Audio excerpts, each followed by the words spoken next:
నమో బుద్ధాయ. జై భీమ్. ఈరోజు కృష్ణా జిల్లా తోట్లవల్లూరు వల్లూరుపాలెం గ్రామానికి దమ్మదీక్ష ఇవ్వడానికి ఈ గ్రామానికి వచ్చాము.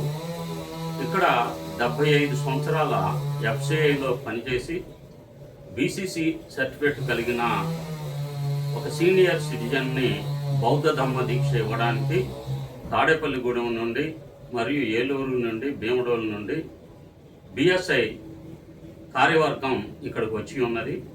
నాతో పాటు ఉపాసకులు పివి సుబ్బారావు, బిఎస్ఐ రాష్ట్ర కార్యదర్శి, వెస్ట్ గోదావరి అధ్యక్షులు మెట్టి వెంకన్న గారు, ఉపాసకులు, ఏలూరు అధ్యక్షులు పి వెంకటేశ్వర్లు గారు, వీరు వచ్చి ఉన్నాము. ఈరోజు ఇక్కడ అంబేద్కర్ విగ్రహం వద్ద దమ్మదీక్ష ఇవ్వడానికి మేము సిద్ధంగా ఉన్నాం. ఈ సందర్భంగా ఈ సీనియర్ సిటిజను ఈ వయసులో ఏ కారణంతో దమ్మదీక్ష తీసుకోవాలి అని ఎంతో ఇంట్రెస్ట్గా నాకు ఫోన్ చేయటం ఏలూరు. అక్కడ నుండి నేను వెంటనే ఒకరి కోసమైనా సరే ఇది దమ్మ కార్యక్రమం ఇవి ఇవ్వాలన్న కృతనిశ్చయంతో ఇంత దూరం వచ్చాము. అసలు వీరికి ఈ వయసులో దమ్మదీక్ష తీసుకుంటాం వలన ఏం ఆశించి తీసుకున్నారు, ఎందుకని వారితో మాట్లాడదాం. జై భీమ్ అండి. మీరు ఈ వయసులో దమ్మదీక్ష ఎందుకు తీసుకోవాలనుకుంటున్నారు? నాకు బౌద్ధ మతం ఆశయాలు నాకు నచ్చింది సార్. అలాగే అంబేద్కర్ని నేను ఫాలో అవ్వాలనుకుంటున్నాను. ఈ సిద్ధాంతాలు మా కోసం ఎన్ని పాటలు పడ్డాడో నేను అంబేద్కర్ని ఫాలో అవ్వాలనుకుంటున్నాను. మెయిన్ అది నేను బౌద్ధ మత సిద్ధాంతాలు నాకు నచ్చింది. ఈ వయసులో ఆలోచించి నేను నిర్ణయం తీసుకున్నాను అనమాట. అట్లా ఫాలో అవ్వాలి అంబేద్కర్. ఈ దమ్మదీక్ష తీసుకుంటాం వలన మీరు మీతోటి సమాజానికి ఏం సందేశం ఇవ్వాలని అనుకుంటున్నారు?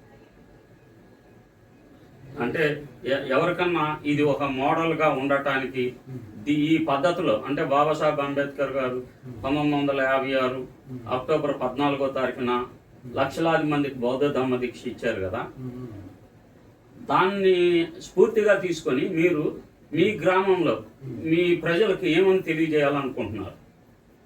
ఇట్లా తీసుకోవటం వల్ల మంచిదని నేను అనుకుంటున్నాను. ఏం మంచి జరిగింది? ఈ బౌద్ధ సిద్ధాంతాలు ఇవి నచ్చినాయి కాబట్టి మన కోసం అంబేద్కర్ ఎన్నో పాటలు పడ్డాడు, ఎన్నో బాధలు పడ్డాడు. ఆ ప్రోగ్రామ్స్ అని నేను టీవీలో చూశాను. వారి యొక్క చరిత్ర, అది ఎన్ని బాధలు పడ్డాయి అవన్నీ టీవీలో నేను చూశాను.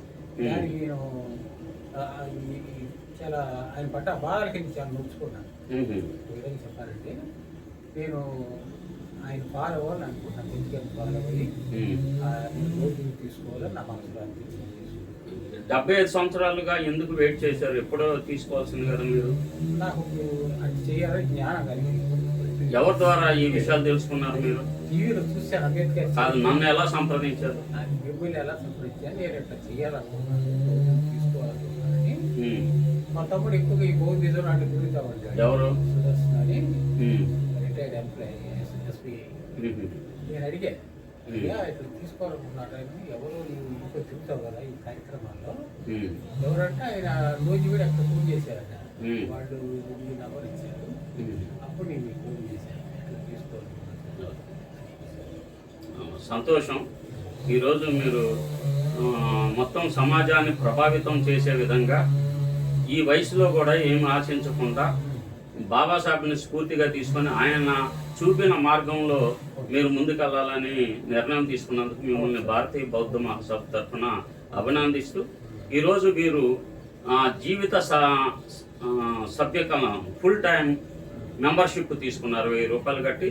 అదే ఈరోజు ముంబై కూడా పంపించడం జరిగింది, మీకు రిసిప్ట్ కూడా ఇవ్వటం జరిగింది. ఈరోజు పబ్లిక్గా ఇప్పుడు మనం అక్కడికి వెళ్ళి దమ్మదీక్ష కార్యక్రమం చేసుకుంటున్నాం. ఈ సందర్భంగా సుబ్బారావు గారు, మీరు చింతపల్లి బాలస్వామి గారితో ఏమైనా చెప్పాలనుకుంటున్నారు? ఈ సందర్భంగా చెప్పాలనుకుంటున్నాను. 1935 సంవత్సరంలో అంబేద్కర్ గారు యోలా ప్రకటన చేశారండి. యోలా ప్రకటన చేసి నేను హిందూ ఇప్పటి వరకు నేను హిందువుగా ఉన్నాను, ఇక ముందు నేను హిందువుగా ఉన్నాను, ఆయన యోలా ప్రకటన చేశారండి. పుట్టుక అనేది నా చేతిలో లేదు కాబట్టి నేను పుట్టాను, ఇప్పుడు నేను మరి హిందువుగా నేను పుట్టాను, మరి నేను హిందువుగా మాత్రం నేను చనిపోను అని చెప్పడం జరిగింది. రెండోది కూడా చెప్పారు, క్రైస్తవులకి ఆయన హెచ్చరిక చేశారండి. క్రైస్తవ మతానికి ఆయన హెచ్చరిక చేశారండి. ఈ హెచ్చరిక చేస్తూ కాకుండా నేను క్రైస్తవ మతంలోకి వెళ్తామే కాకుండా నా బంధు కూడా క్రైస్తవంలోకి వెళ్ళదు అని చెప్పడం జరిగింది. తర్వాత ఈ క్రమంలో ఆయన ప్రపంచంలో ఉన్నటువంటి అనేక మతాలు అయినటువంటి క్రైస్తవ మతాలు కానీ, హిందూ మతాలు కానీ, జైన మతాలు కానీ, ఇలాగా పార్సీ మతాలు కానీ ఆయన అధ్యయనం చేశారు. 21 సంవత్సరాలు అధ్యయనం చేశారు. తన కుమారుడు అయినటువంటి బైఎస్ఆర్ అంటే యశ్వంతరావు గారిని, ఇప్పుడు మన అధ్యక్షులు గారు యొక్క తండ్రి గారిని కూడా మనకి సిక్కు మతాన్ని అధ్యయనం చేయమని అమృత్సర్ పంపించారు. వచ్చిన తర్వాత మొత్తానికి ఆయన తెలిసింది ఏంటంటే ఈ ప్రపంచంలో అన్ని మతాలు కూడా అసమానతలు ఉన్నాయి. మనిషిని మనిషిగా చూడకుండా ఉన్నటువంటి పరిస్థితి ఆ మతాల్లో ఉన్నాయి. కానీ ఒక్క మతంలో ఒక్క బౌద్ధ ధర్మంలో మాత్రం అసమానత లేవు, సమత ఉంది, సమానత్వం ఉంది. మనిషిని మనిషిగా చూసేటటువంటి ధమ్మం ఈ బౌద్ధంలో ఉంది. కాబట్టి ఆయన 21 సంవత్సరాల తర్వాత 1956 అక్టోబర్ 14 అశోక విజయదశమి రోజుని నాగపూర్లో ఒక 7 లక్షల వరకు ఆయన బౌద్ధ కన్వర్షన్ చేసి దమ్మ దీక్ష ఇవ్వటం జరిగింది. తర్వాత 3 లక్షల మందితోటి పక్కనే చంద్రాపూర్ కూడా దమ్మ దీక్ష ఇవ్వటం జరిగింది.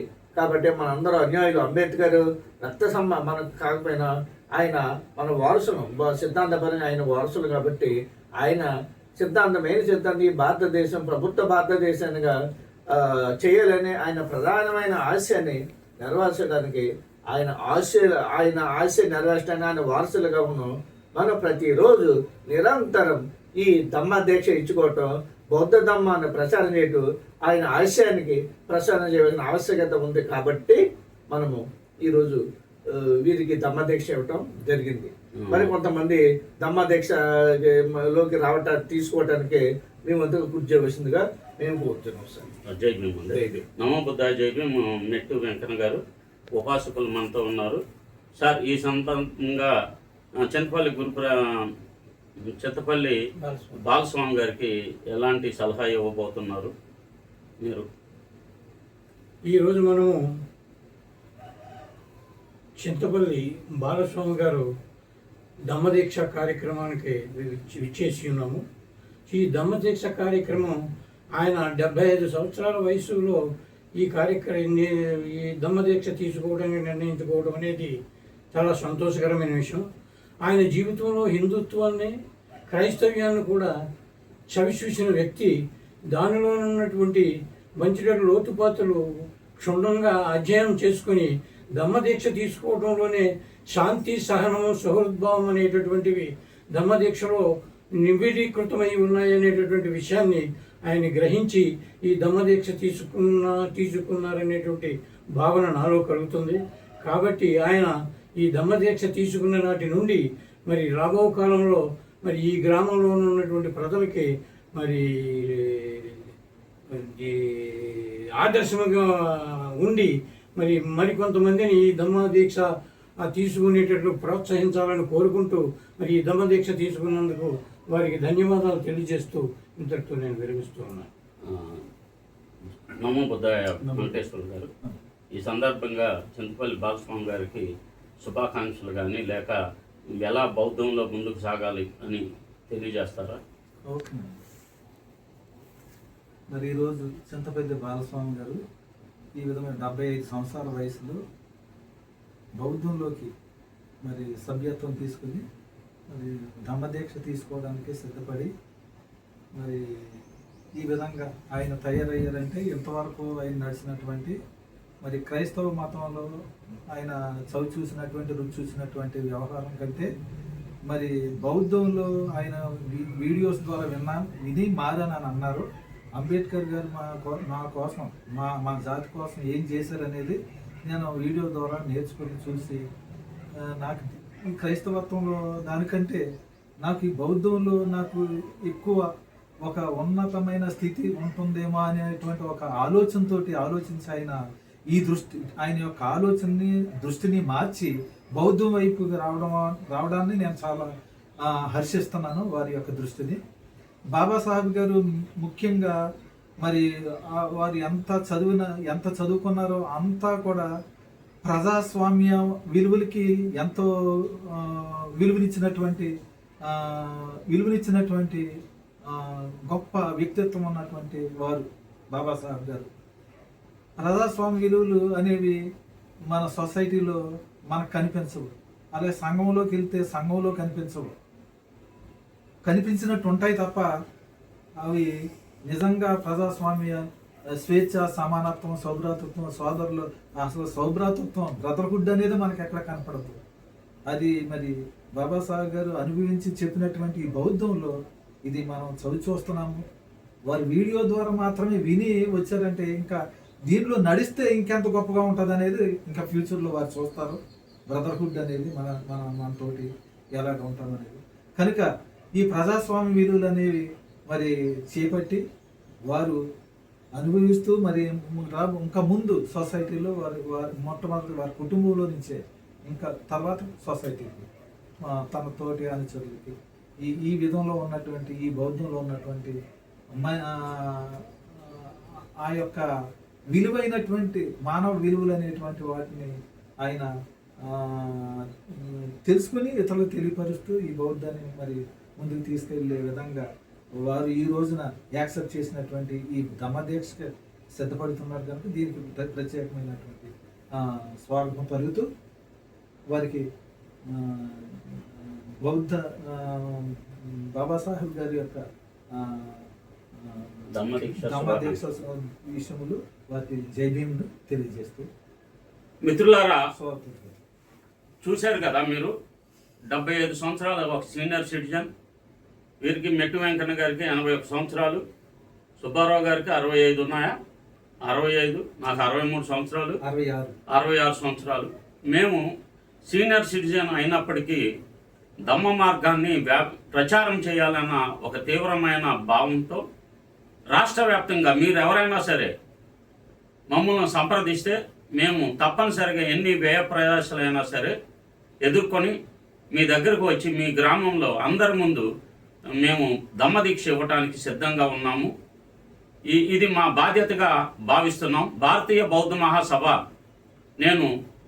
నా పేరు ధమ్మజ్యోతి బౌద్ధాచార్యులు బేతాల సుదర్శనం, ఆంధ్రప్రదేశ్ భారతీయ బౌద్ధ మహాసభ రాష్ట్ర అధ్యక్షుడిగా పనిచేస్తున్నాను.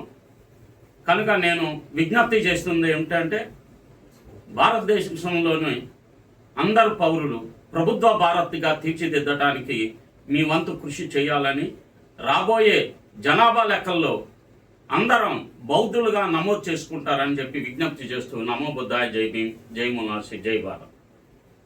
ఆబ్జెక్ట్.